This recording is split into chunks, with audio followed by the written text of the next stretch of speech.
जब बैराग का बात होता है कि किसी चीज़ में आसक्ति नहीं रखना, तो आसक्ति नहीं रखने का आसक्ति बना लेना मतलब नहीं होता है। मतलब विषयों को छोड़ना, तो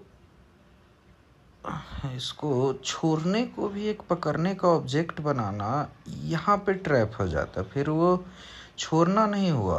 देखो, छोड़ना या पकड़ना ये अपने आप में एक भाव है।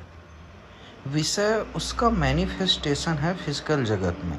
भाव पहले उठता है, तुम्हारा भाव छोड़ने का होना चाहिए।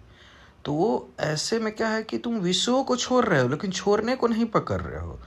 कैसे बोलोगे इसको? जैसे कि अगर मान लो तुम्हारा मन नहीं भटक रहा है, तो वहाँ पे तुम कुछ कंट्रोल करने की प्रवृत्ति नहीं है तुम्हारी।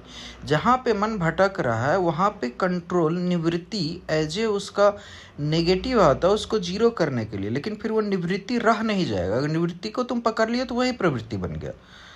तो चीज़ें थोड़ा सूक्ष्म है, लोग इसी में फंसते हैं। वैराग्य के में जब दिक्कत आ जाती है, यहीं आ जाती है। ऐसे समझो कि मान लो तुमको, हाँ, और यही चीज़ लागू होता है तुमको अगर किसी एक चीज़ पे फोकस करना है।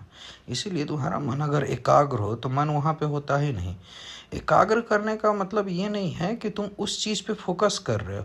वहाँ पे तुम मन को ले गए और उसके बाद अगर कुछ और वस्तु आ रहा है, मन कहीं भटक रहा है, तो बस उसे तुम हटा रहे हो। और हटाने के बाद फिर उस पे फोकस करना, उसको प्रवृत्ति नहीं बनाना। बस कोई और आए तो उसको तुम हटा दे रहे हो, निवृत्ति कर दे रहे हो। तो प्रवृत्ति तुम्हें करनी नहीं है फोकस करने के लिए भी। और यही कि कोई चीज़ तुम नहीं पकड़े हो, जो निर्गुण निराकार का जो ध्यान होता है, उस स्टेट में रहने के लिए भी कोई भी गुण जो नेति नेति बोलते आ रहा, बस तुम्हें हटाना है।